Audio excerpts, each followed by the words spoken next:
आज मैं आपको एक ऐसे टॉपिक के बारे में बताऊंगा जिसे सुन के आपको लगेगा अरे ऐसा भी होता है क्या।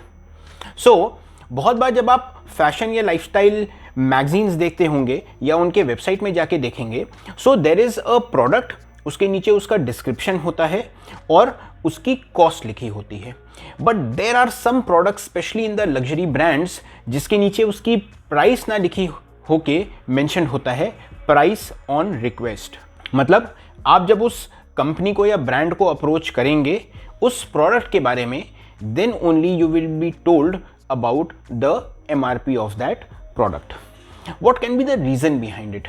क्या लॉजिक है कि आप प्रोडक्ट तो दिखा रहे हैं लेकिन आप उसकी प्राइस नहीं बता रहे? Is there a financial reason behind it? Is there a marketing reason behind it? आज के इस वीडियो में मैं आपको बताऊंगा कि what is the reason behind not mentioning the cost of a selected product and instead mentioning the price is on request. Hello everyone, I welcome you all to my channel Style for Lifestyle. Let's start. पिछले कुछ समय से मेरे बहुत से YouTube subscribers have started contacting me. उन्हीं की तरह if you have any query which is related to any aspect of lifestyle, hotel, restaurant, personal styling और fashion, I am just a comment away. अपनी क्वेरी मेरे किसी भी video के comment में डालिए and this is a guarantee कि मैं आपको उस पर रिस्पॉन्स दूंगा। सबसे पहले हम ये समझते हैं कि किसी भी प्रोडक्ट की MRP या सेलिंग प्राइस कैसे डिफाइन की जाती है। So it is a mix of many things, right from the raw material, कौन सी चीज़ें उसको बनाने में लग रही हैं, लेबर, फिक्स्ड एक्सपेंसेस, टैक्सेस, इसके साथ में कंपनी अपना थोड़ा सा प्रॉफिट मार्जिन जोड़ती है और ये भी कैलकुलेट किया जाता है कि सिमिलर प्रोडक्ट उन्हीं के सिमिलर ब्रांड्स में किस कॉस्ट पे रखा गया है।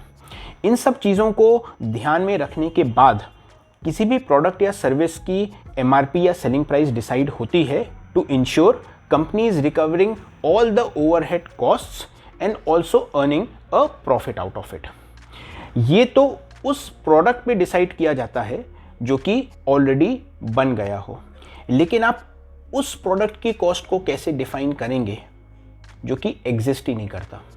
बहुत बार जो प्रोडक्ट इन मैगजीन्स में या वेबसाइट्स में देखते हैं जिसके नीचे लिखा होता है price on request, that product does not even exist.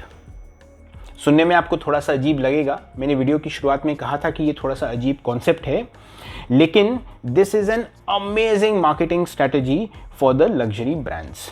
अब हम सबसे पहले ये समझते हैं कि जो प्रोडक्ट बना ही नहीं वो मैगजीन्स में या वेबसाइट्स में क्यों विजिबल होता है और उसके पीछे कंपनी की क्या थिंकिंग होती है। कोई भी कंपनी अपने प्रोडक्शन हाउस की क्रिएटिविटी को दिखाने के लिए इस प्रकार के कुछ पीसेस को क्रिएट करती है।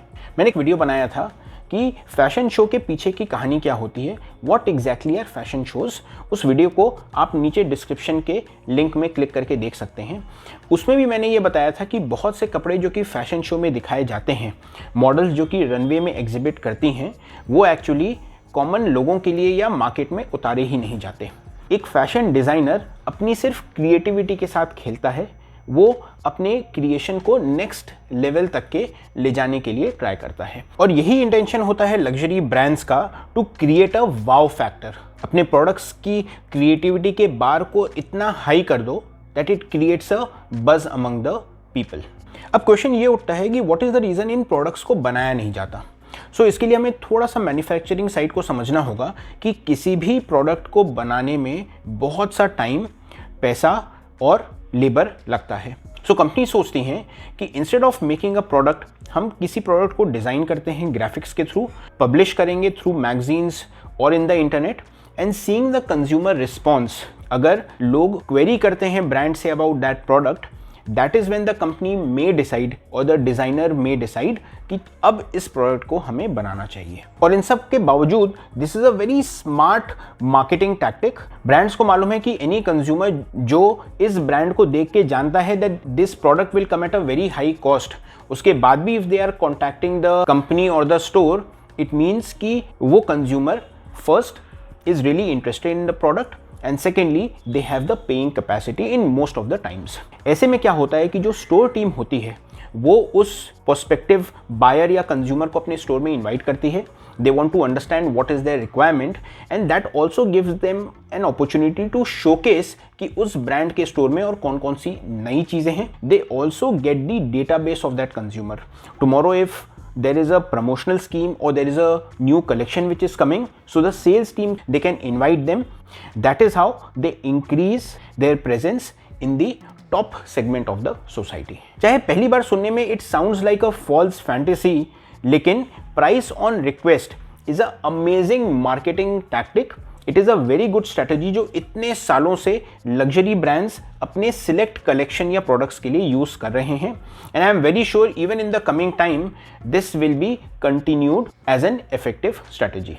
ये एक बहुत अच्छा तरीका होता है कंपनीज, ब्रांड्स या डिज़ाइनर्स को अपनी क्रिएटिविटी शोकेस करने का. And depending on what sort of response they get from the market, the number of queries what they get from the prospective buyers, that is when they decide whether to manufacture it or not, and that is how it becomes a win-win situation for the brand, for the designer and also for the end consumer. That's all for today's video, ladies and gentlemen. I hope आपको मेरा आज का थोड़ा अलग, थोड़ा unconventional topic पसंद आया.